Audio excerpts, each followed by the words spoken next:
In the glare of studio lights at the Burbank soundstage, a queen of comedy prepared to spar with a legend of discipline. What was supposed to be another easy afternoon of laughter turned uneasy when mockery met immovable faith, and the crowd realized the punchline had changed direction. Ellen DeGeneres wasn't your average talk show host.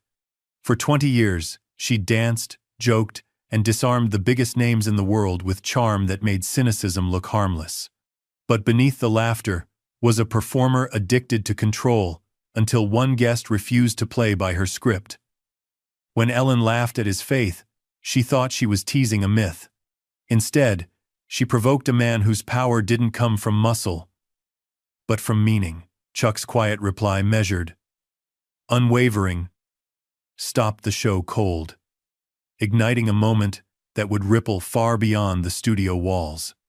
What began as a talk show segment would become a turning point where satire gave way to silence, and silence became the loudest sermon Hollywood had ever heard. The audience came for jokes. They left with something closer to revelation. Before we jump back in, tell us where you're tuning in from. And if this story touches you, make sure you're subscribed because tomorrow I've saved something extra special for you. The studio pulsed with that signature energy of daytime television. Bright, electric, almost too cheerful. Overhead lights bathed everything in a flattering glow that masked imperfections, while the house band's upbeat rhythm kept the audience swaying between segments. Behind the scenes, producers darted between equipment, their voices urgent in headsets, counting down to the next segment with practiced precision. In the green room, Chuck Norris sat perfectly still, hands resting on his knees.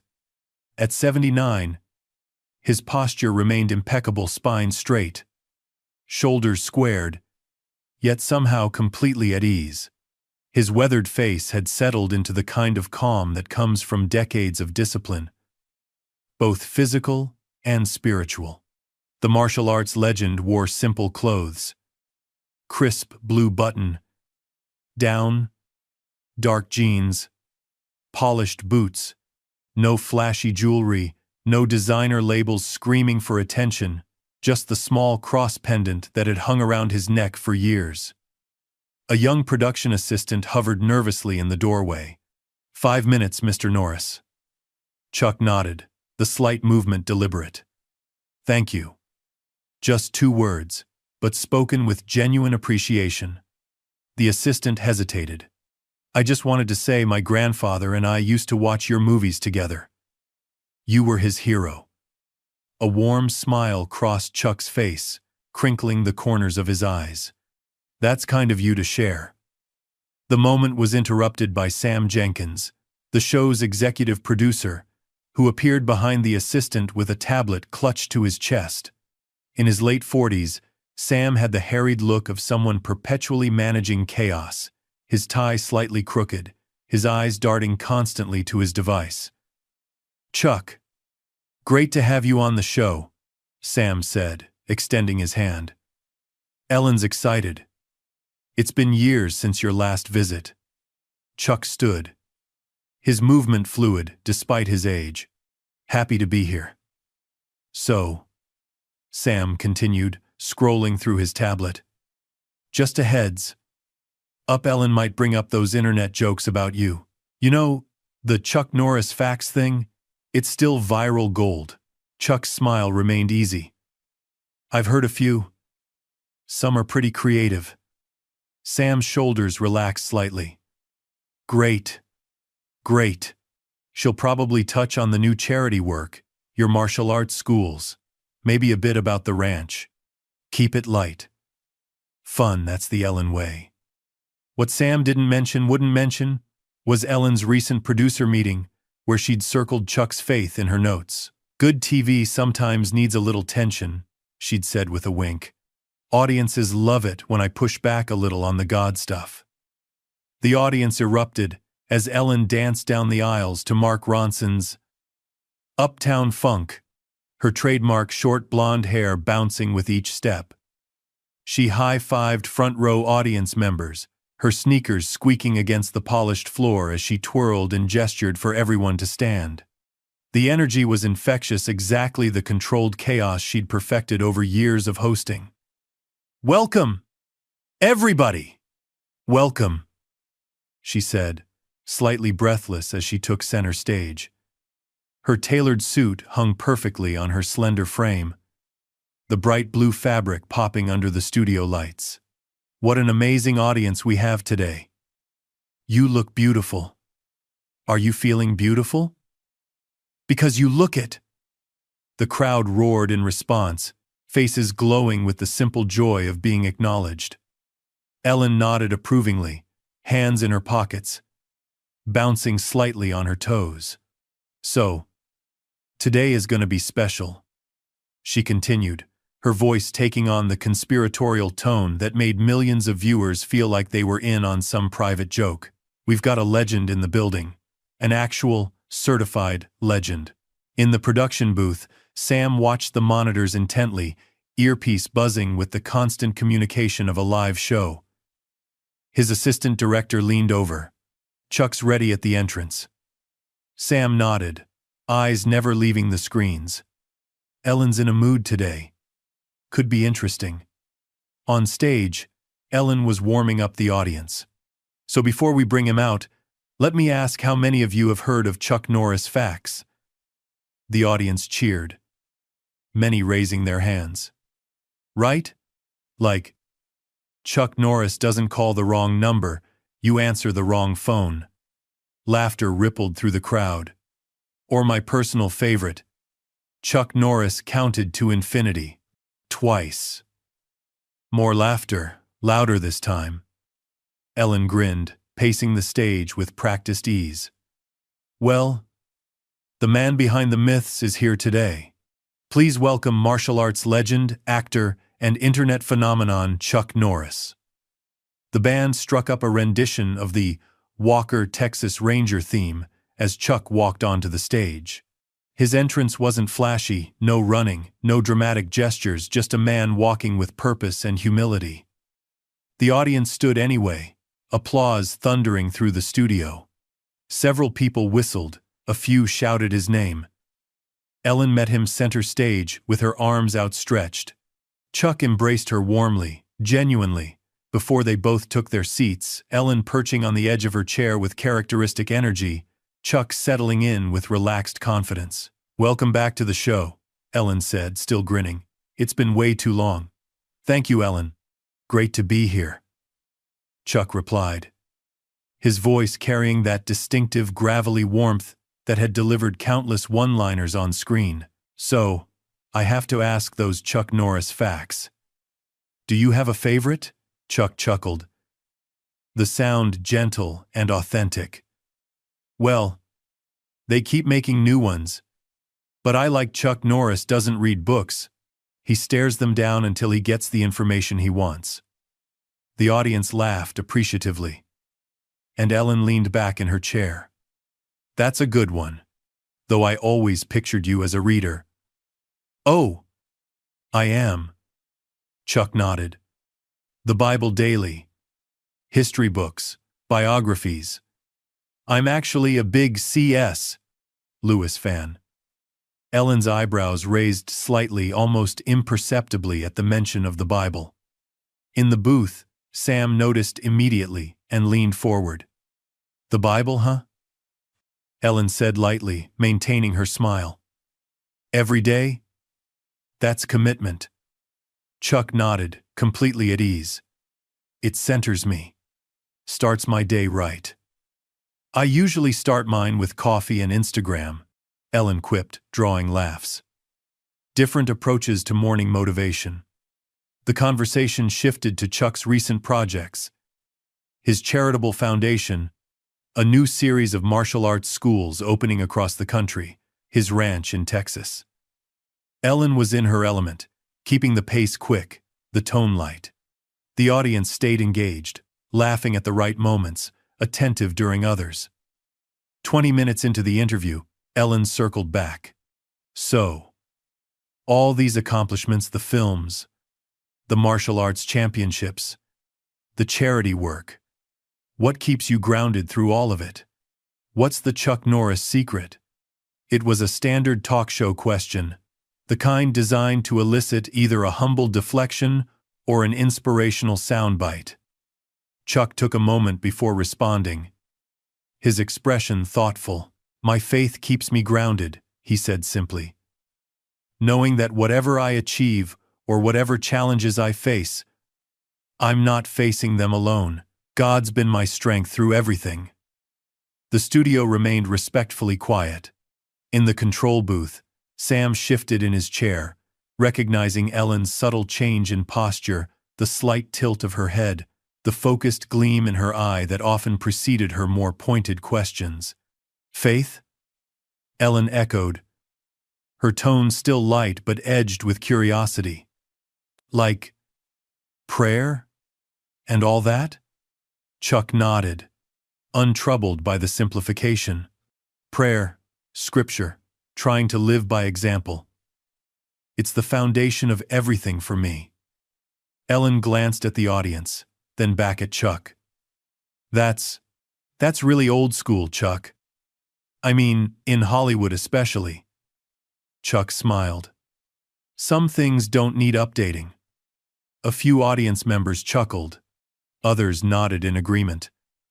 Ellen sensed the split response and instinctively moved to keep control of the room's energy. Well, I guess whatever works, she said with a quick smile. We'll be right back with more from Chuck Norris after this break. As the show cut to commercial, the lights dimmed slightly. Ellen leaned over to Chuck, going well. When we come back, I thought we'd play a little game, Fact or Fiction. Chuck Norris edition. Fun way to play with those internet myths. Sounds good, Chuck replied easily. In the darkened production booth, Sam watched Ellen's expression change when she thought the cameras weren't on her, the calculating look that crossed her face as she glanced at her note cards. He pressed his earpiece closer. Keep camera 3 tight on both of them when we come back, he instructed. I have a feeling this is about to get interesting. The commercial break ended with the camera pulling back to reveal Ellen and Chuck, now both holding blue paddles with fact written on one side and fiction on the other. The audience settled back into their seats, energy rebuilding after the brief intermission. Welcome back, everybody, Ellen announced. We're here with the legendary Chuck Norris, and we're about to play a little game called Fact or Fiction, Chuck Norris edition. She turned to Chuck with an exaggerated wink. Now, Chuck, you've probably heard most of these internet facts about yourself, but I want to know what you think of them. All you have to do is hold up fact if it's true, or fiction if it's made up. Sound good? Chuck nodded, holding his paddle loosely. I'm ready. All right, here we go. Ellen continued. Chuck Norris has counted to infinity. Twice. The audience laughed as Chuck promptly held up fiction, shaking his head with a good-natured smile. But you've tried. And, quote, no. Of Gray. Chen. Tu intere. Ellen pressed. Eyebrows raised. Got to about 27 before I got distracted. Chuck replied dryly, earning more laughter. Ellen glanced at her cards. Chuck Norris doesn't do push-ups. He pushes the earth down. This time, Chuck paused thoughtfully before slowly raising the fact paddle. His expression deadpan. The crowd erupted in delight. I knew it! Ellen exclaimed, pointing at him triumphantly.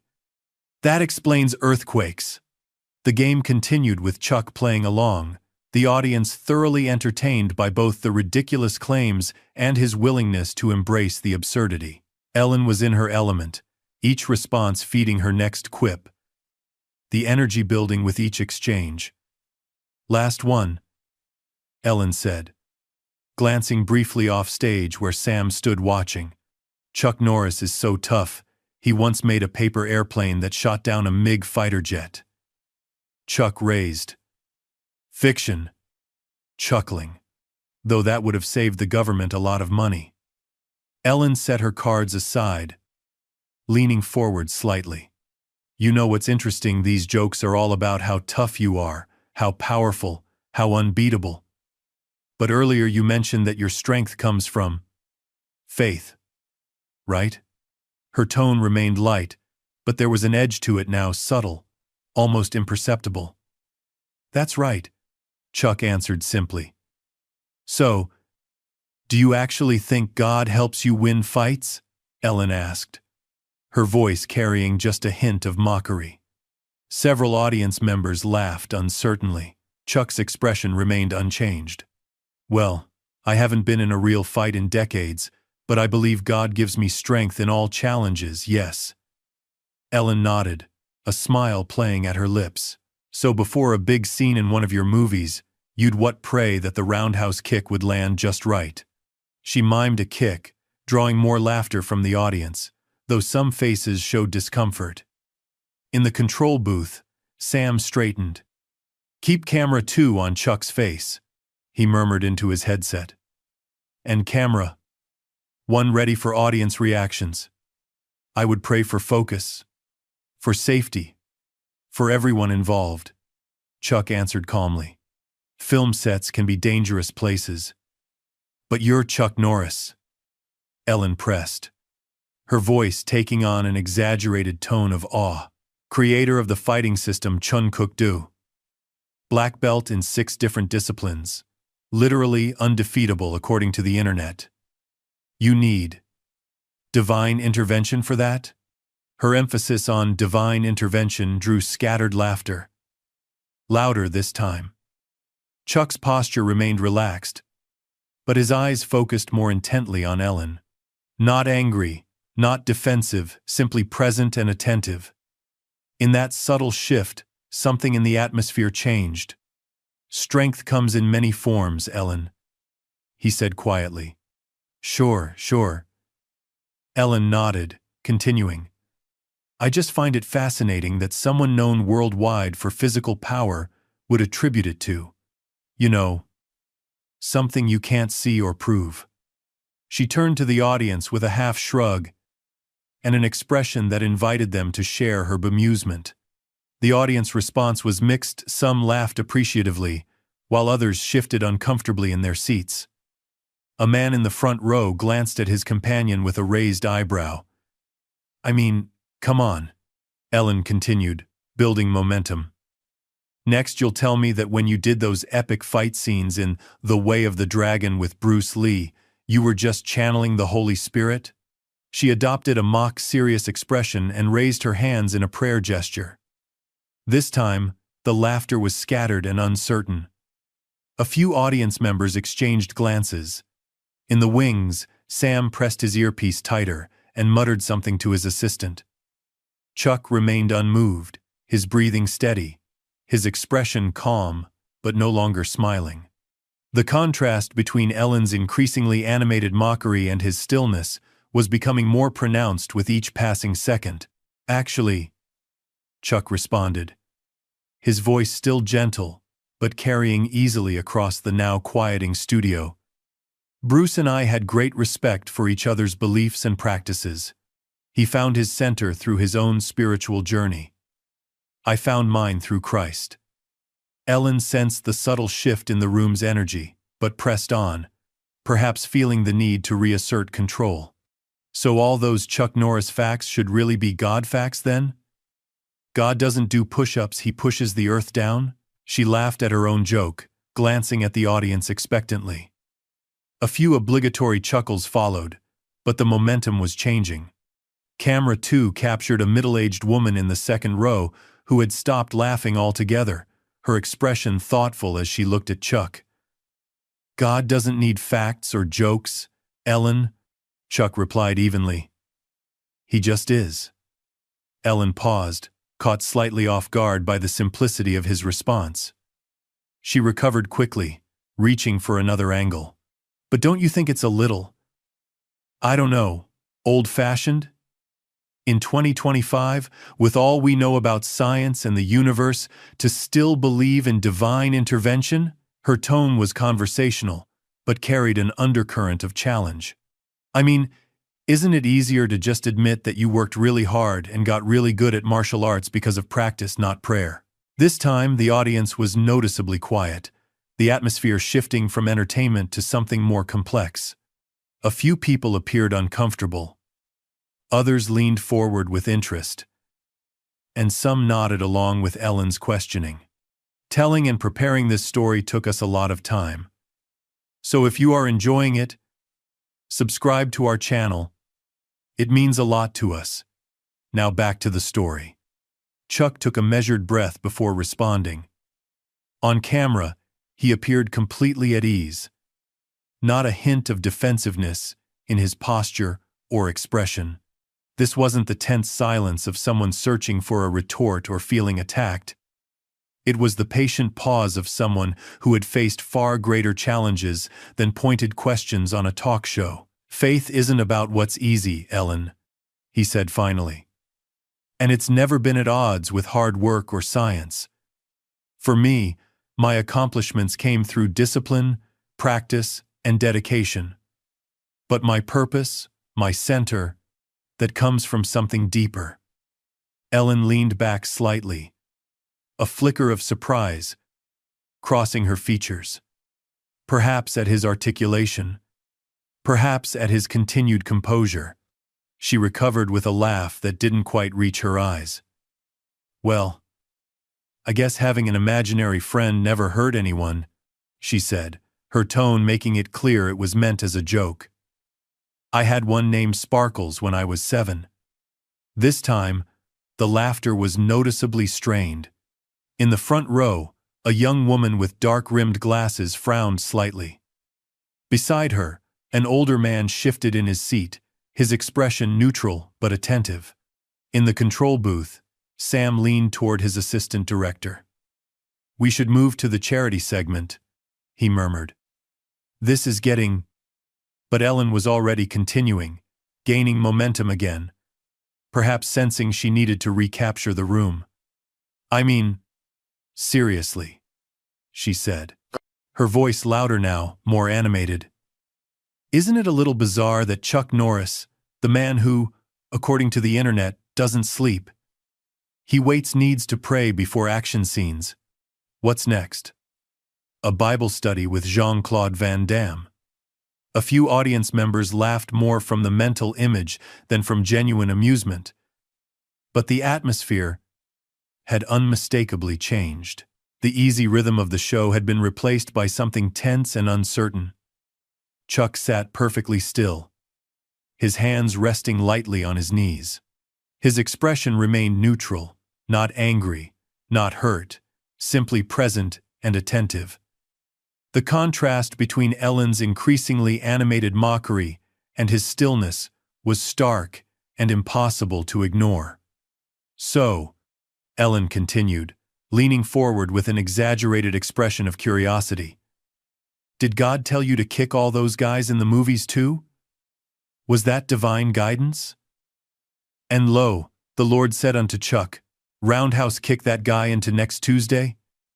She mimicked a booming voice, glancing at the audience with a smile that invited them to join her amusement. A few scattered laughs echoed across the studio, quickly fading into an uncomfortable silence. The camera captured the varied expressions in the audience, some still smiling uncertainly, others watching with growing discomfort, and a few looking directly at Chuck with something like concern or curiosity. For a moment, Chuck remained silent, his eyes steady on Ellen's face. Not challenging, not angry, simply present. The studio grew quieter still, the tension almost palpable. Then Chuck spoke, his voice soft but crystal clear in the hushed studio. "No," he said, the word hanging in the air. "But he taught me when not to fight." The simplicity of his response, delivered without anger or defensiveness, seemed to expand in the silence that followed. It wasn't a counterattack or a religious platitude. It was a truth spoken from experience, from a life lived. Ellen's smile faltered slightly, her next quip dying, unspoken on her lips. For the first time in the interview, Perhaps for one of the few times in her long career as a host, she seemed genuinely at a loss for words. In the control booth, Sam slowly lowered his clipboard, his eyes fixed on the monitor, showing Chuck's face calm, dignified, unshaken. "Go to commercial," he said quietly into his headset. 2-minute break. But before the director could respond, Ellen had already found her voice again. "We'll be right back after this break," she said, her professionalism reasserting itself, though her usual brightness seemed dimmed. "With more from Chuck Norris." As the on-air light dimmed and commercials began to play, the studio remained unusually quiet. Ellen glanced at her producer off stage, then back at Chuck, a complex mixture of emotions crossing her face. Chuck hadn't moved, hadn't changed his expression. He simply sat, present and calm, in the eye of a storm he hadn't created, but wouldn't flee. When the on-air light flickered back to life, the studio felt different, charged with an energy that wasn't there before. The audience had used the commercial break to murmur among themselves, casting glances at Chuck and Ellen, who had remained in their seats. Unlike the usual lively atmosphere that typically followed breaks, with audience members resettling and chattering, an unusual attentiveness had settled over the room. Ellen had composed herself during the break, straightening her blazer and conferring briefly with a producer who had slipped her a note. She offered a professional smile as the cameras began rolling again. "Welcome back," she said, her voice carrying its familiar warmth, though perhaps a touch more measured than before. "We're here with Chuck Norris, talking about his incredible career and his new charitable foundation." She turned toward Chuck, whose expression remained unchanged. Not upset, not defensive, simply present. "So Chuck," Ellen continued, clearly steering toward safer territory, "tell us about the Kickstart Kids Foundation. I understand it's celebrating its 30th anniversary this year?" Chuck nodded, seemingly content with the change in direction. "That's right. We've reached over 100,000 kids now, teaching them martial arts, discipline, and life skills." "That's impressive," Ellen said, settling back into her familiar role. "What made you start it?" "I saw too many kids without direction, without hope," Chuck replied, his voice warm with genuine passion. "Martial arts gave me discipline when I was younger, taught me respect, perseverance, integrity. These values can transform lives." The audience nodded appreciatively, the atmosphere gradually relaxing into something more comfortable. Ellen smiled, back in her element. "And these are values you connect to your faith as well, right?" she asked, the question seeming innocent enough, though something in her tone suggested she wasn't quite ready to let the earlier tension dissipate completely. Chuck held her gaze for a moment before responding. "They're universal values, Ellen. But yes, they align with my faith." A brief silence followed, not awkward, but weighty. Ellen seemed to be considering her next words carefully. "You know," she said finally, her voice taking on a conversational tone that nonetheless carried clearly through the quiet studio, "I've always wondered about people with really strong faith. Doesn't it ever feel limiting? Like there are questions you're not allowed to ask?" It wasn't a mockery this time, but a genuine question edged with challenge. The audience seemed to sense the difference, leaning forward slightly. Chuck didn't answer immediately. He took a breath, his hands remaining relaxed in his lap. When he spoke, his voice was thoughtful. "In my experience," he said, "faith isn't about avoiding questions. It's about facing them with a foundation. The biggest questions I've encountered about purpose, about suffering, about why we're here, my faith doesn't eliminate those questions. It gives me a place to stand while I wrestle with them. A woman in the third row nodded slowly. Beside her, a younger man who had been scrolling on his phone during the commercial break now looked up, his attention caught. Ellen tilted her head slightly.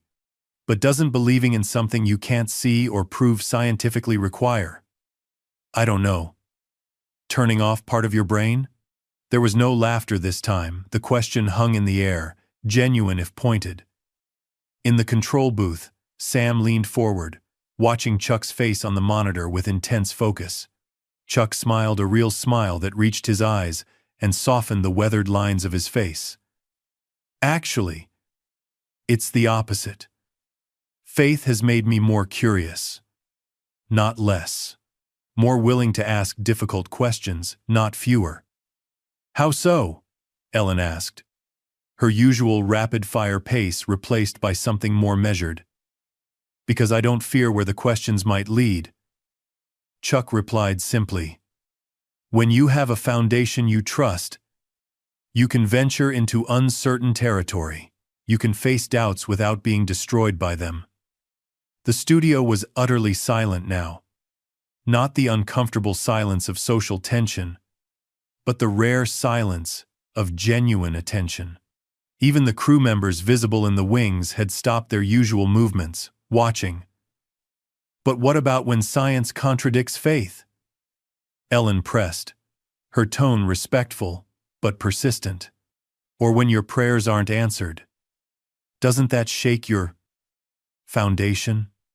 Chuck considered this, his expression thoughtful. You know, Ellen, I've been knocked down in real fights. I've failed auditions. I've faced criticism and mockery. I've lost people I loved. His voice grew softer, more personal. Those moments test you, but that's different from destroying you. Ellen nodded slowly, something shifting in her expression, a subtle change from challenge to curiosity. The way I see it, Chuck continued, faith isn't a shield from life's hardest questions. It's the strength to face them honestly. A man in the front row exhaled audibly, not quite a sigh, but a sound of recognition. Several audience members nodded. But you're Chuck Norris, Ellen said, a hint of her earlier lightness returning. You're literally famous for being unbeatable. Are you saying even you have moments of, what? Vulnerability? There was no mockery in her tone now. Only genuine inquiry, mixed with the faintest note of surprise. Chuck smiled again, this time with a quiet humor. Every day. The difference is what I do with those moments. Ellen tilted her head, clearly intrigued despite herself. What do you mean? Strength isn't about never feeling weak, Chuck said, his voice carrying easily across the studio, despite its gentleness. It's about what you build in those moments of weakness. Faith gives me somewhere to direct that vulnerability, not to hide it, but to transform it. The camera panned across the audience, capturing faces that had transformed from mere spectators to engaged listeners. In the third row, a middle-aged woman dabbed discreetly at her eye. That's, Ellen began, then paused, something genuine breaking through her professional veneer. That's actually pretty beautiful, Chuck. Chuck nodded in acknowledgement, his expression warm but unassuming. A silence settled over the studio, not the awkward pause of dead air that producers dread, but a moment of shared reflection. Ellen glanced off stage, perhaps expecting a signal to wrap up. But Sam made no move to cut to commercial or end the segment. Something rare was happening, and he recognized it. You really are something else, Chuck, Ellen said finally, a note of respect in her voice that hadn't been there before. Chuck's response was simple but landed with unexpected weight. We all are, when we remember what grounds us. The audience exhaled collectively, a sound like gentle wind through leaves. Someone in the back began to applaud, not the automatic response to a punchline or a cue card, but a genuine expression of appreciation. Others joined in, the sound building naturally until it filled the studio. Ellen watched, a complex mixture of emotions crossing her face. Surprise, respect, and perhaps a touch of something like wonder. She looked down at her notes, then set them aside entirely. "We'll be right back," she said. As the applause began to fade, her voice softer than her usual energetic sign-off. As the on-air light dimmed, the studio remained quiet, not with tension this time, but with a kind of reverence that rarely appeared in the polished, controlled world of daytime television. In the control booth, Sam lowered his clipboard, a slight smile playing at the corners of his mouth. "Well," he murmured to no one in particular, "that wasn't in the script." On stage, Ellen leaned toward Chuck, her microphone temporarily disabled. Whatever she said was meant for him alone, but the cameras caught the genuine smile that crossed his face in response, the smile of someone who had come not to win an argument, but to share a truth. The energy in the studio had shifted completely by the time the on-air light illuminated again. During the break, several audience members had approached the stage, hoping to catch Chuck's attention. The security guard, a tall, broad-shouldered man who normally maintained professional detachment, had stepped forward not to intercept them, but to manage the spontaneous line that had formed. Ellen watched this unusual development with a mixture of surprise and curiosity. Talk show audiences typically remained in their seats during breaks, their attention diverted to their phones or conversations with their neighbors.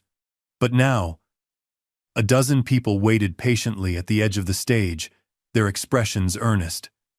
"2 minutes, Ellen," a production assistant called. Ellen nodded, then turned to Chuck. "You've got quite the fan club forming."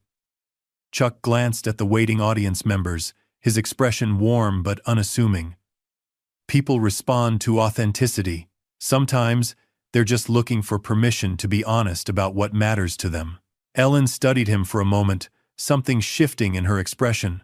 For a career built on quick quips and gentle mockery, Chuck's steadiness presented something novel. A challenge not to her authority, but to her perspective. In the control booth, Sam leaned toward his assistant director. "Let's adjust the closing segment. Keep it loose.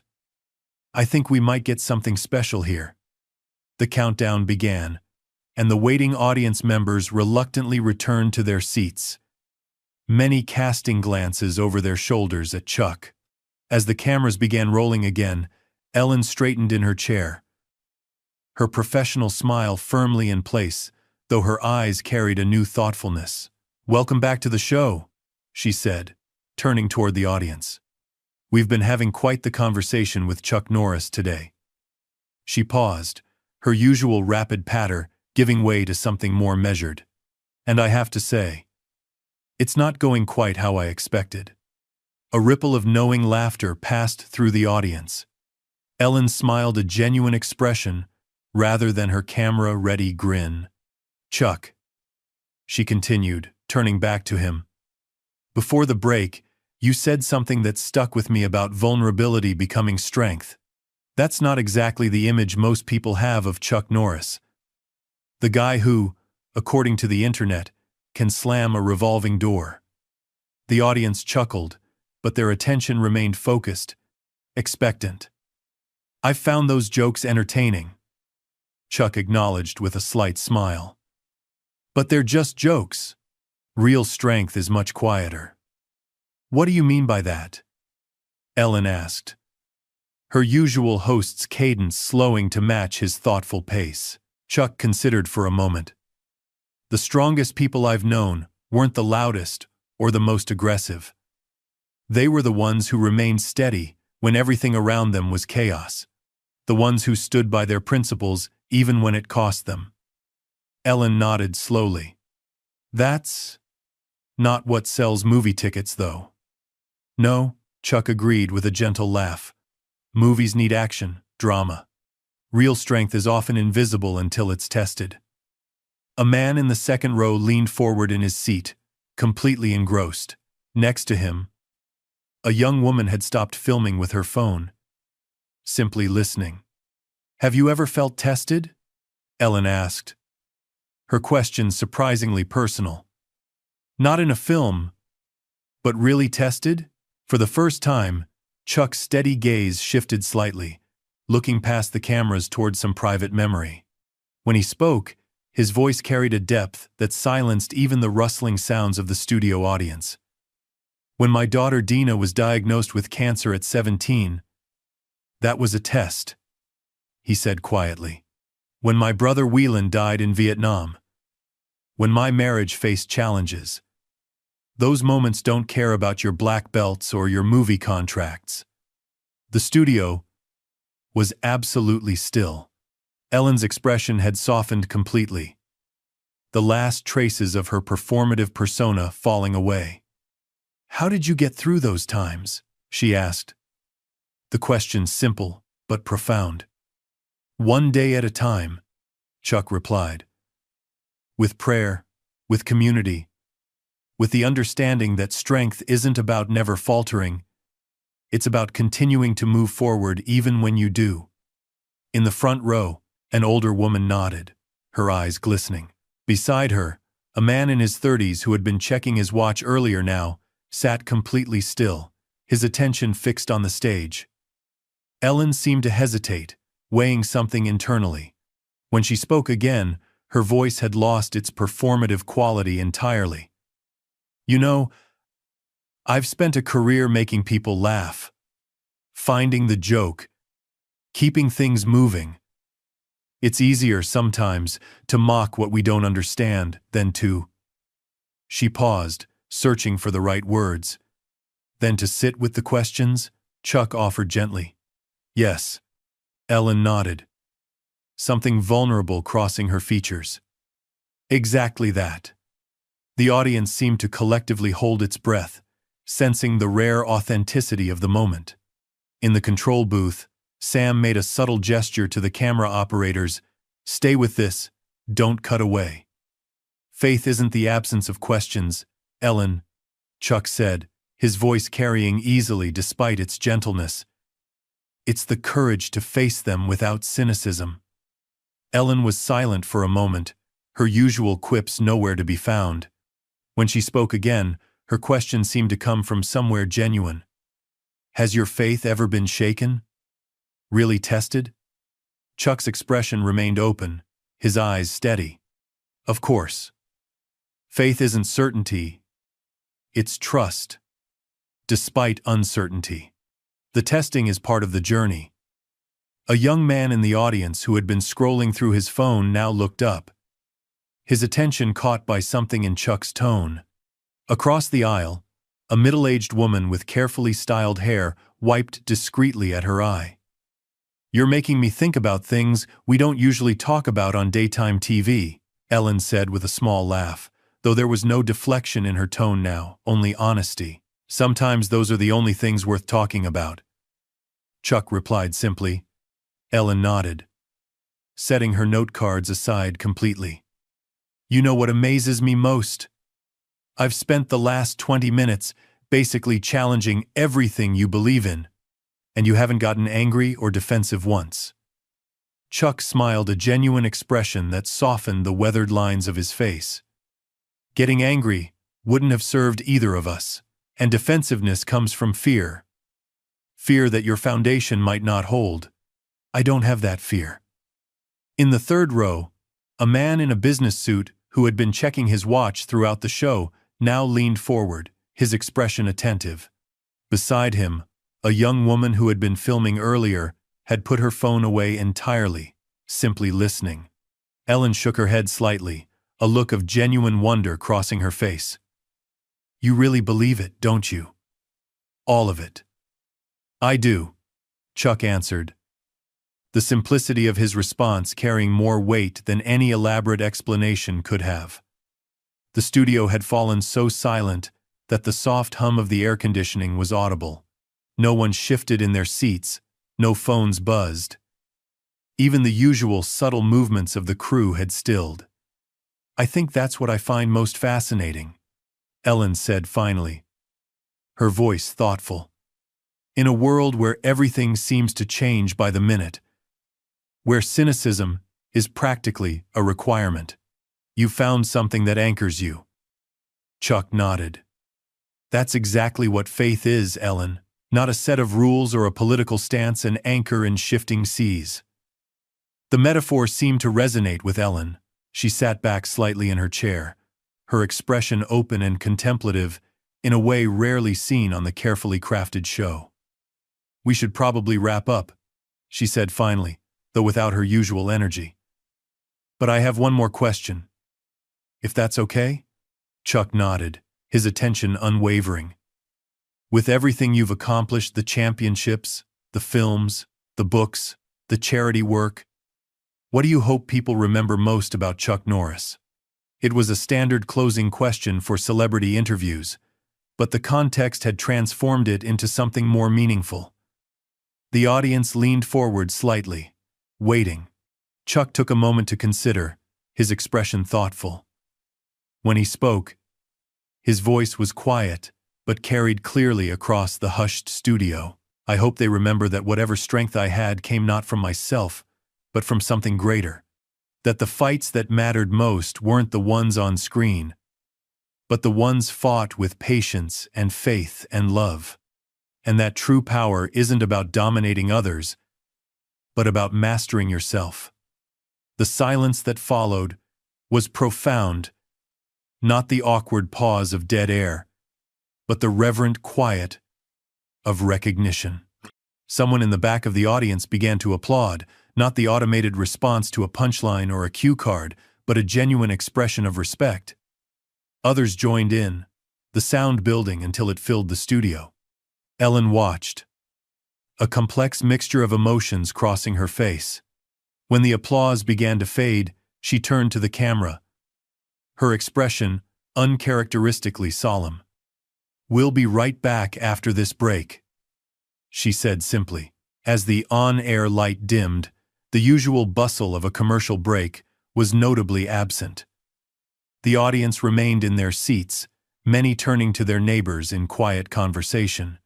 On stage, Ellen leaned toward Chuck, saying something the microphones didn't catch. Whatever it was, made him nod in response, his expression gentle. In the control booth, Sam lowered his clipboard, a slight smile playing at the corners of his mouth. To his assistant director, he murmured, "Well, that definitely wasn't in the script." The assistant director nodded, eyes still on the monitor showing Chuck and Ellen in quiet conversation. "No," he agreed. "It was better." When the cameras rolled again after the commercial break, the studio had a different energy, not the manufactured excitement of daytime television, but something more authentic and subdued. The audience sat attentively, many having used the break to move closer to the stage rather than to check their phones or chat with their neighbors. Even the lighting seemed different somehow, still bright, but less harsh, as if the technical crew had instinctively adjusted to match the shifted mood. Ellen had composed herself during the break, but there was a new quality to her presence, less performative, more genuine. She smiled at the camera, but it wasn't her usual broad grin. Instead, it carried a hint of something thoughtful, almost vulnerable. Her posture was more relaxed, hands resting easily in her lap, rather than gesturing with her typical animated energy. "Welcome back," she said, her voice carrying a warmth that felt unscripted. "We're here with Chuck Norris, and we've been having a conversation that, I have to admit, has taken me by surprise." She turned toward Chuck, who sat exactly as he had before, calm, attentive, present. "In a good way," she added with a small, genuine smile. Chuck nodded in acknowledgement, his weathered face creasing slightly with warmth. The lines around his eyes spoke of years lived fully, not just the action-filled moments captured on camera, but the quieter battles fought away from the spotlight. "You know," Ellen continued, her tone conversational but sincere, "I've interviewed thousands of people on this stage over the years. Actors, musicians, presidents, royalty. But there's something different about how you carry yourself, Chuck. It's like—" She paused, searching for the right words. "It's like you have nothing to prove."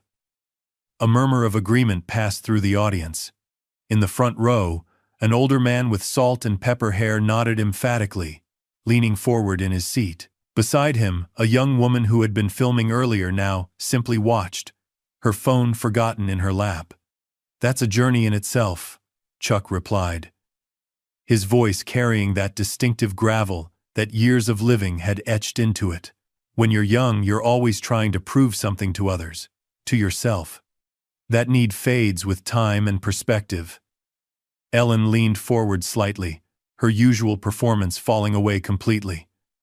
"Was there a moment when that changed for you? When you stopped needing to prove yourself?" Chuck considered the question, his gaze drifting momentarily, as if looking into the past. His hands, calloused from decades of martial arts training, strong yet controlled, rested easily on his knees. When he spoke, his voice was reflective, carrying the weight of lived experience rather than rehearsed anecdotes. "There was a moment," he said finally. "It wasn't dramatic, no lightning bolts or burning bushes."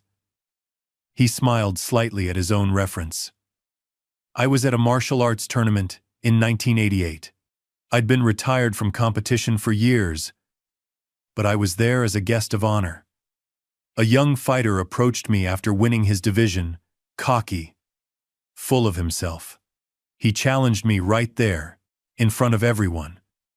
The audience leaned in collectively, caught by the story's echo of the familiar Chuck Norris mythology. Ellen, too, seemed drawn in, her usual quick responses nowhere to be found. In the control booth, Sam gestured silently to the camera operators, "Stay with this, don't cut away." "What happened?" Ellen asked, genuine curiosity in her voice. "Nothing," Chuck replied simply. "I declined. Politely, respectfully, but firmly." Ellen's eyebrows rose slightly. That's not how the Chuck Norris jokes would end the story. A ripple of gentle laughter passed through the audience. Not the usual uproarious response to Ellen's quips, but something more appreciative, more connected to the moment unfolding before them. Chuck laughed too. A warm, genuine sound. "No, it's not." The young man was insistent. "Said I was afraid, that I wasn't the legend everyone claimed." The crowd was watching. There was pressure to respond, to defend my reputation. "But you didn't?" Ellen said, not a question but a realization. "I didn't," Chuck confirmed. "I wished him well with his career and walked away." Later that night, I was reading my Bible in the hotel room, and I came across a passage that struck me. "For what does it profit a man to gain the whole world, but lose his soul?" And I realized something profound. "What was that?" Ellen asked, her voice soft with genuine curiosity. The usual quick wit and readiness to turn any moment into a joke had completely disappeared, replaced by an attentiveness rarely seen on the polished show. "That true strength has nothing to do with what others think of you," Chuck said. "It's about being at peace with who you are and what you stand for." That young fighter needed to prove something. I didn't, not anymore. The studio was utterly silent, every face turned toward the stage. In the third row, a middle-aged woman dabbed discreetly at her eyes with a tissue. Behind her, a young man who had been scrolling on his phone throughout the show now looked up, his attention caught by something in Chuck's tone. "That's—" Ellen began, then paused, something shifting in her expression. "That's actually pretty profound, Chuck." Chuck shrugged slightly, not dismissively, but with humility. It's a lesson I'm still learning every day. We all are, I think.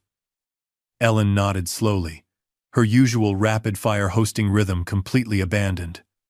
Earlier, before the break, you mentioned fighting battles with patience and love. Can you tell us more about that? It was a genuine question, not a setup for a joke or a transition to another topic, but a request for understanding. The audience seemed to sense this shift, their attention focused with unusual intensity.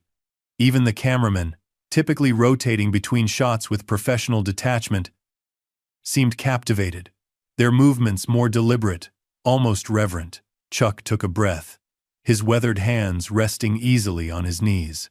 The studio lights caught the slight silver glint of the small cross pendant that hung around his neck, not flashy or ostentatious, but present, like the faith it represented. The hardest battles are rarely physical, he said, his voice carrying across the silent studio.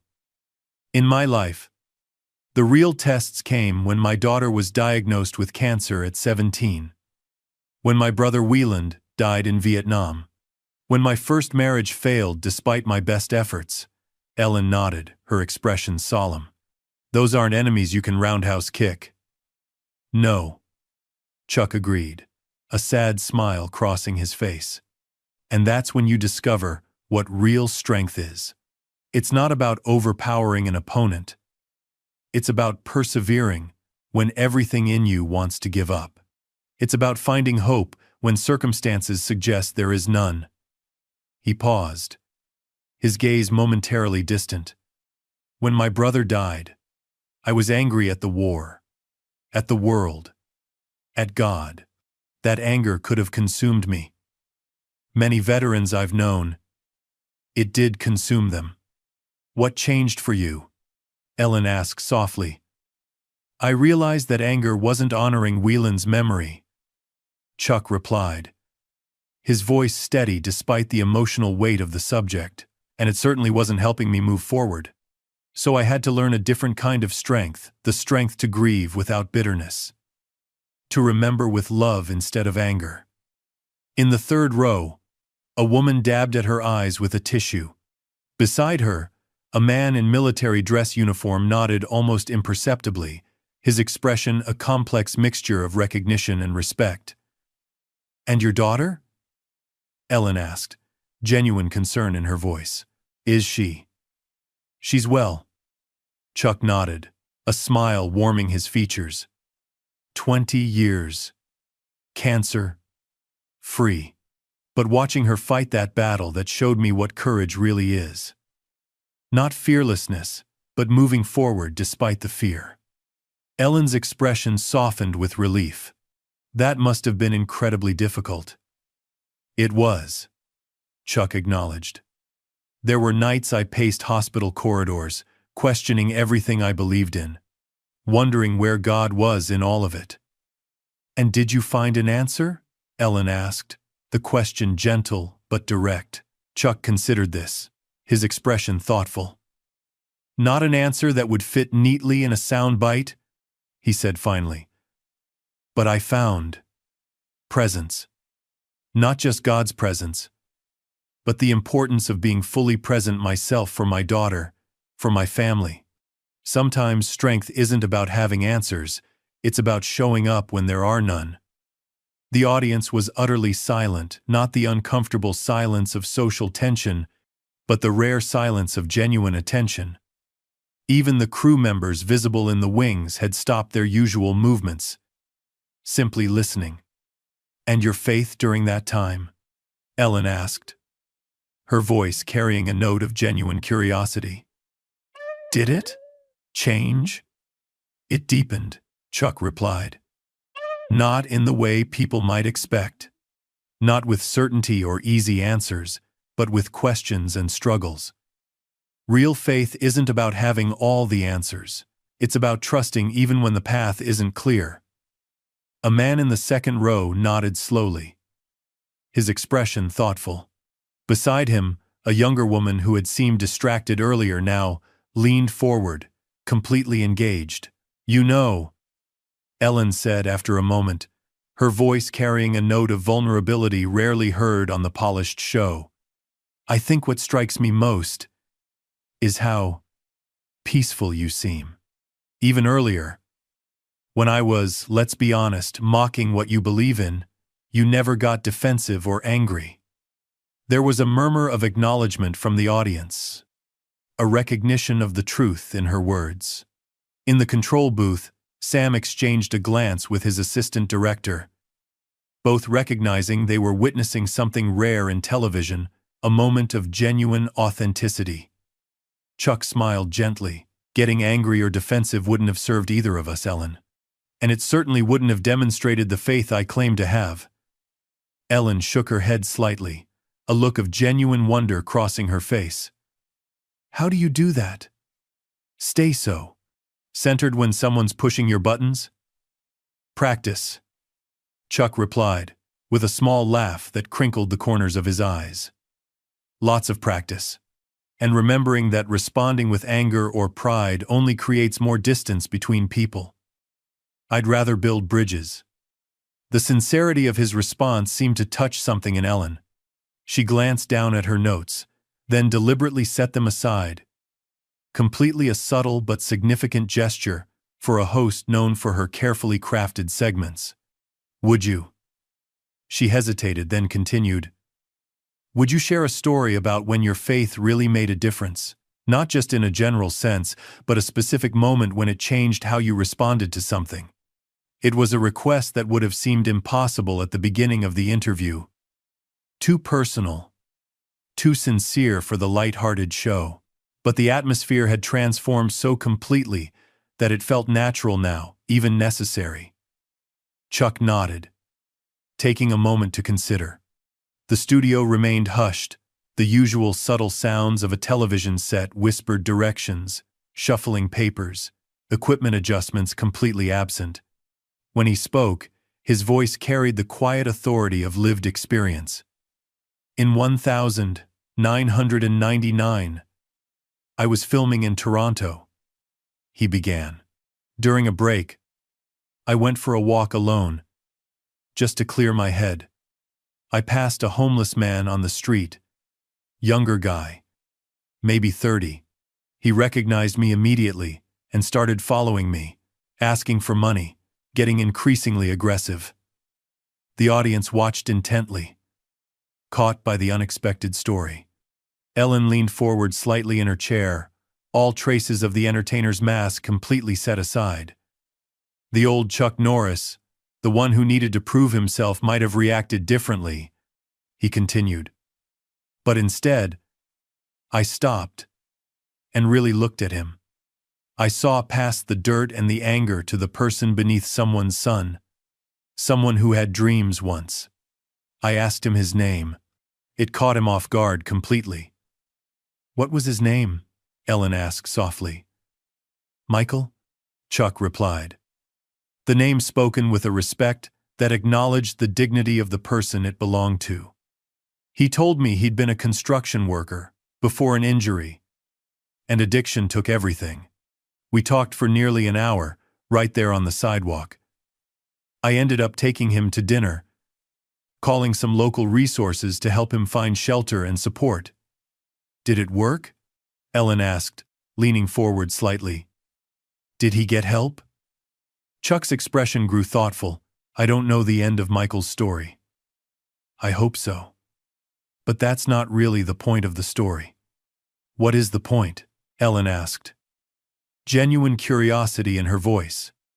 "The point is what happened in me," Chuck said simply. 20 years earlier, I might have seen him as a threat or an annoyance, or just walked past without seeing him at all. Faith changed how I saw him, not as someone to fear or avoid, but as someone with inherent worth and dignity, regardless of his circumstances." The studio was completely silent as his words settled. In the front row, an older woman nodded, her eyes glistening with unshed tears. Behind her, a young man who had been fidgeting with his phone throughout the show now sat completely still, his attention fixed on the stage.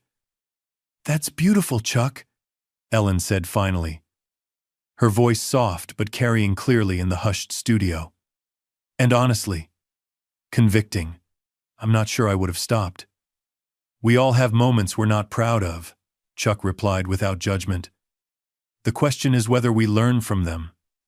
Ellen nodded slowly. I'd like to think I would. But it's easy to get caught up in the bubble, the celebrity, the schedule, always rushing from one thing to the next. It is, Chuck agreed. That's why I try to start each day with reflection. To remember what actually matters before the world starts shouting its priorities at me. Ellen smiled, a genuine expression rather than her camera-ready grin. Maybe I should try that. You're welcome to join me at 5 a.m. for meditation and Bible study, Chuck offered, with a twinkle in his eye. Ellen laughed, a real laugh. Unscripted and genuine. I might need to work up to that. Chuck smiled in return. The moment of levity lightening the atmosphere, without diminishing the depth of the conversation. Chuck Norris, Ellen said, her voice warm and sincere as she extended her hand. I thought I was inviting a martial arts legend and action star to my show today. Instead, I got a masterclass in grace, humility, and what real strength looks like. Thank you for that. Truly. Chuck took her hand, his grasp firm but gentle. Thank you for the conversation, Ellen. Real conversations are rare these days. As they shook hands, the audience rose to their feet, applause building. Not the prompted enthusiasm of a studio audience following cue cards, but a genuine expression of appreciation that swelled naturally to fill the space. In the front row, the security guard, a tall, stoic man who had maintained professional detachment throughout the show, nodded slightly, a gesture of respect that carried its own weight. Ellen turned to the camera, her expression more solemn than her usual sign-off. We'll be right back with more after this break, she said simply. As the on-air light dimmed and the show cut to commercial, the usual bustle of a break was notably absent. The audience remained standing, many turning to their neighbors in quiet conversation. A woman in the second row wiped tears from her eyes, while behind her, a young man who had seemed bored at the beginning of the show now stood with a thoughtful expression, as if turning over something important in his mind. On stage, Ellen leaned toward Chuck, saying something the microphones didn't catch. Whatever it was made him nod in response.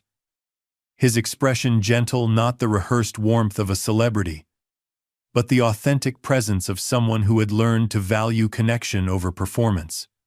In the control booth, Sam lowered his clipboard, a smile playing at the corners of his mouth.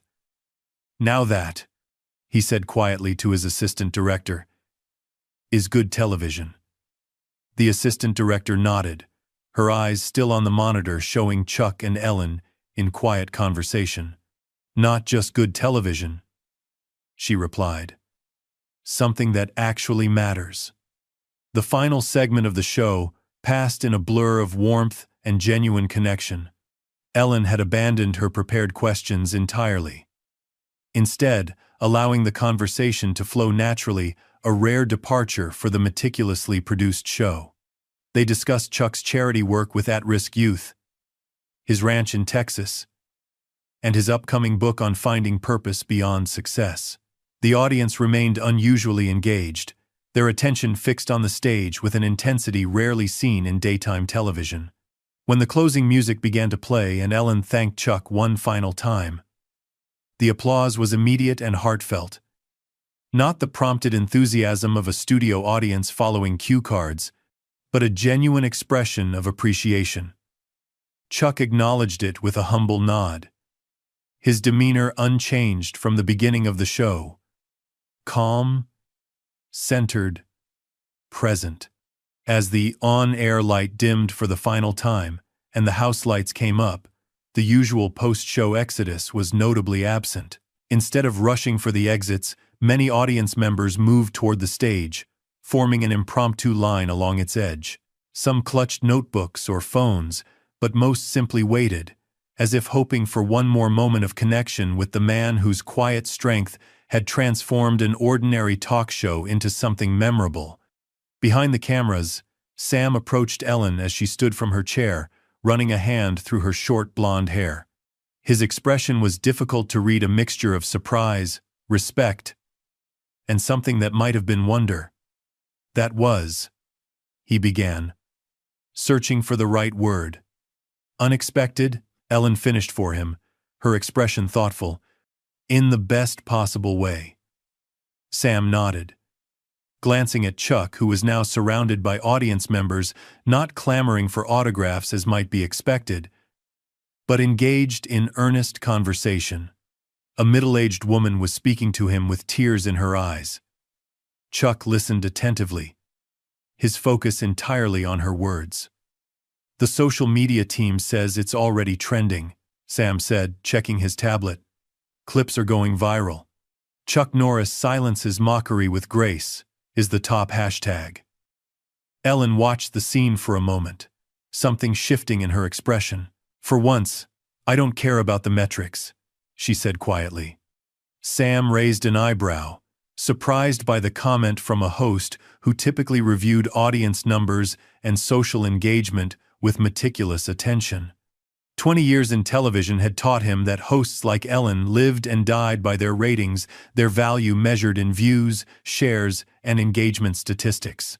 Yet here she stood, seemingly indifferent to what would normally be considered a major success. Before he could respond, a young production assistant approached, tablet in hand, her expression betraying the urgency that always followed a live broadcast. "Ellen, we need you for the promotional photos with the next guest," she said, glancing nervously at her schedule. "They're set up in Studio B.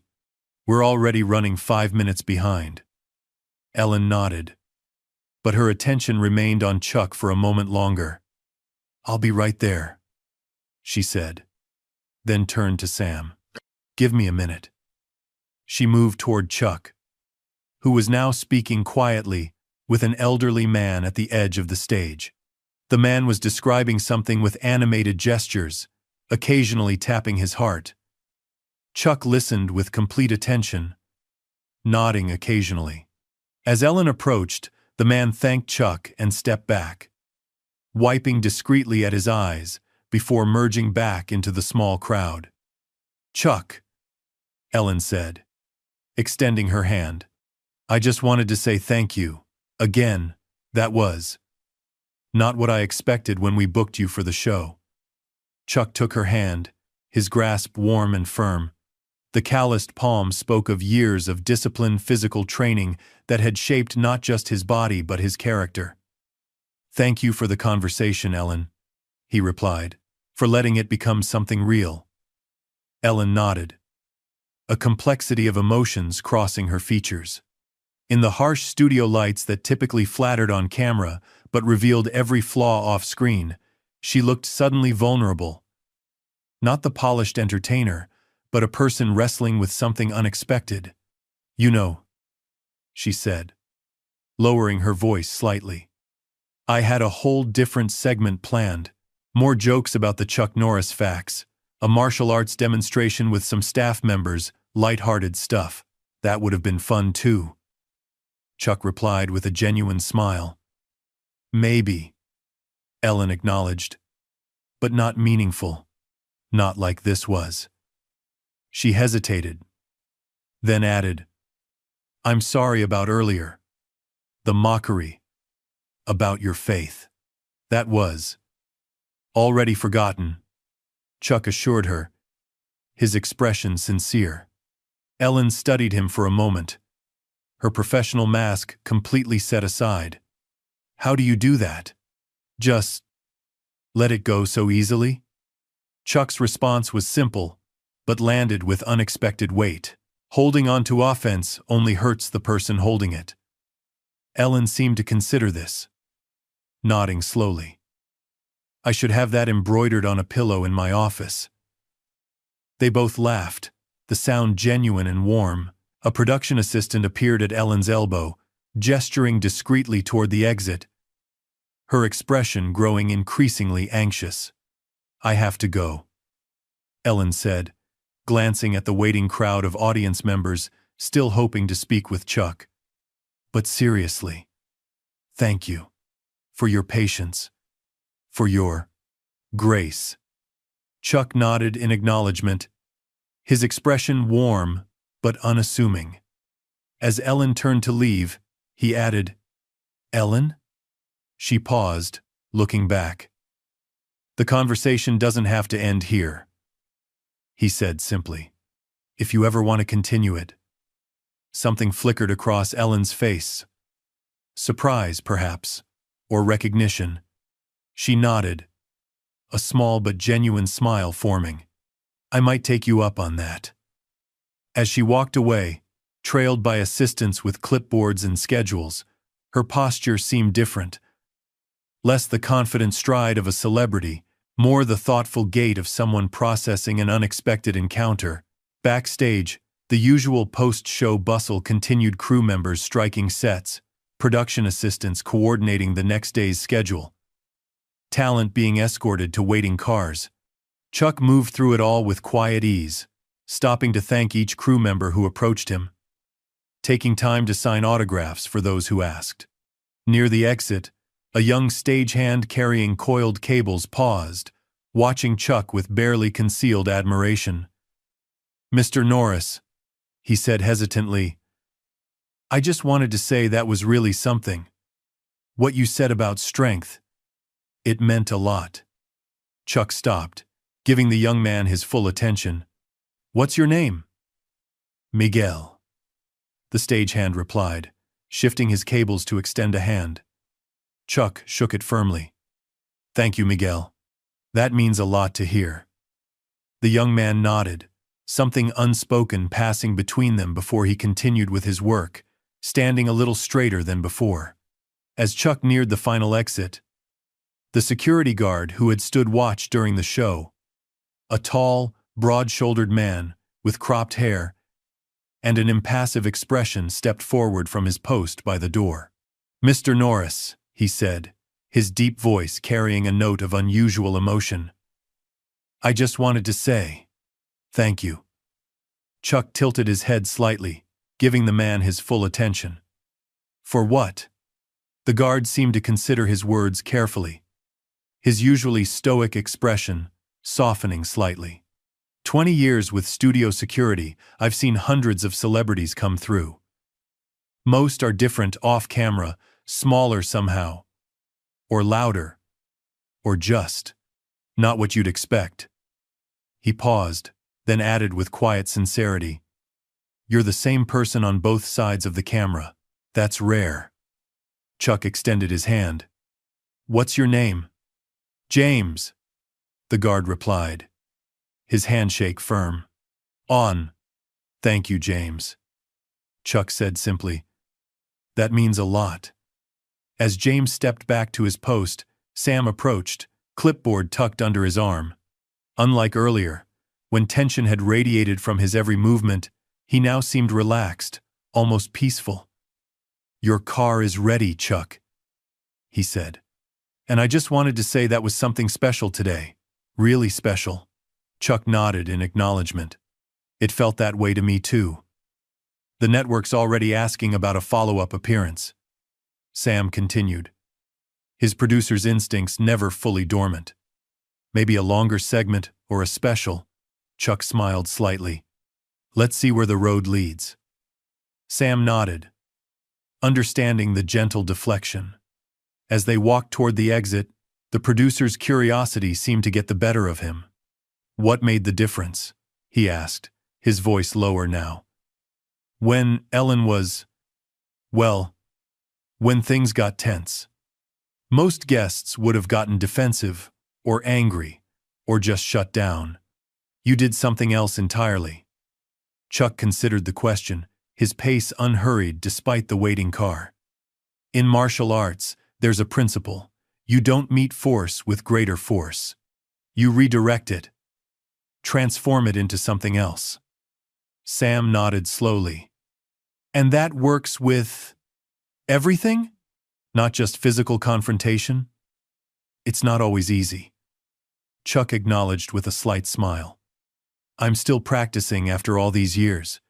But yes, the principle is universal. They reached the exit where a black SUV waited, engine idling in the California afternoon Sunday. Sam extended his hand. Thank you again, Chuck. Truly. As Chuck slid into the back seat of the car, he caught sight of his reflection in the window, the same weathered face that had looked back at him that morning, unchanged by the events of the day. The driver pulled away from the studio, merging into the steady flow of Los Angeles traffic. Chuck watched the buildings slide past, his thoughts turning to the unexpected path the interview had taken from lighthearted mockery to something authentic and meaningful. Not because he had defended himself or proven anything, but because he had remained steadfast in who he was. His phone buzzed with a notification. A text from his wife. How did it go? He smiled, typing simply, God showed up. Another notification appeared, a news alert, with a clip from the interview, already gaining traction. He didn't click on it. The moment hadn't been about publicity or vindication. It had been about connection, about meeting mockery with grace, about standing firm in your beliefs without needing to force others to accept them. The car turned onto the freeway, accelerating away from the studio complex. Chuck closed his eyes briefly. A silent prayer of gratitude, forming in his mind not for his performance, but for the opportunity to share something real in a world that too often settled for the superficial. 3 days later, in Ellen's office, the production team gathered for their weekly content meeting. The glass-walled space overlooked the studio lot. Morning sunlight streaming across the polished conference table, where writers, producers, and segment directors sat with their coffees and tablets. The room buzzed with the usual energy of ideas being pitched and schedules being finalized. Ellen sat at the head of the table, coffee cup in hand, listening as her writers presented concepts for upcoming segments, celebrity game ideas, viral video reactions, dance challenges. And finally, Sam said, sliding a tablet across the table as the last writer finished, I thought you should see this. Ellen glanced down at the screen, which displayed a social media analytics page.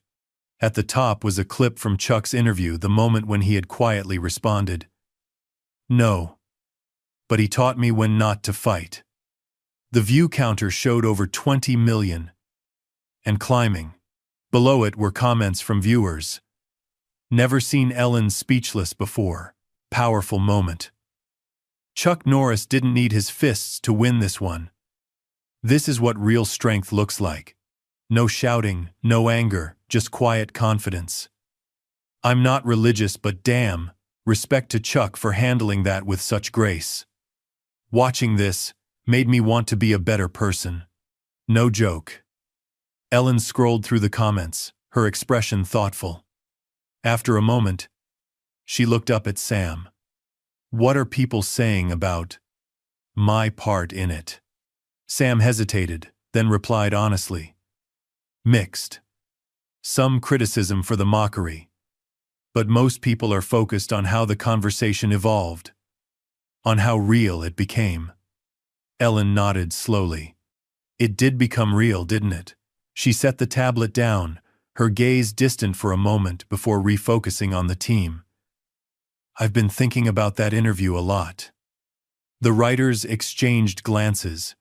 Unused to Ellen dwelling on past segments, she typically moved forward relentlessly, always focused on the next show, the next bit, the next viral moment. What if, she said, leaning forward slightly, her usual energetic demeanor giving way to something more thoughtful, we tried something different with the show. Not all the time, but occasionally. Real conversations, less performance, more. I don't know. Authenticity? The room fell silent, the usual rapid-fire exchange of ideas momentarily paused. A young writer with purple-streaked hair looked up from her notes, clearly surprised. Across the table, the head comedy writer raised an eyebrow, his expression skeptical. "The show works because it's light, fun," he offered cautiously. "People tune in to laugh, not for deep talks." Ellen nodded, acknowledging the point. "True. But what if they're hungry for both? What if we could give them the laughter and the substance?" Sam was the first to respond, a slow smile spreading across his face. "I think," he said carefully, "that could be extraordinary." Ellen nodded, her decision seeming to crystallize in real time. "Let's start planning it. A special segment. Maybe once a month. We'll call it." She paused, considering, then finished with quiet certainty. "Unscripted." As the meeting continued, ideas flowing with renewed energy, Ellen's gaze drifted to the window, overlooking the bustling studio lot. The encounter with Chuck had shifted something in her, not dramatically, not completely, but noticeably. A reminder that beneath the performance, the punchlines, the carefully crafted persona, there was something else waiting. The possibility of connection, of meaning. Her phone buzzed with a text message from an unknown number. "The conversation doesn't have to end here, Chuck." Ellen smiled, something settling within her as she typed a response. "I'd like that." Outside her office window, Los Angeles continued its perpetual motion, cars flowing, people rushing, cameras rolling. But within the stillness of the moment, something had changed. Not with fanfare or dramatics, but quietly, profoundly, the way real change often happens. Not with a fight, but with grace. Not with mockery, but with meaning. Not with noise, but with silence that speaks volumes. In a culture that celebrated the loudest voice, the quickest comeback, the most devastating takedown, Chuck had demonstrated a different kind of strength, one that transformed confrontation into connection, mockery into meaning. One person at a time, one conversation at a time, one moment of grace at a time. And sometimes, that's how the world changes. Not through grand gestures or viral moments, but through individual encounters, where authenticity prevails over performance, where grace disarms judgment, and where silence speaks louder than words ever could. The lesson lingered, its ripples extending far beyond a single hour of daytime television, touching viewers who shared the clips, crew members who witnessed it firsthand, and a host who, perhaps for the first time in a long career of entertaining others, had found herself genuinely moved. In the quiet aftermath of unexpected grace, the real story had just begun. Up next, we have 2 more incredible stories that are waiting for you. Just click the image you want to watch, and it will take you there. If you enjoyed this video, make sure to subscribe. It would mean a lot.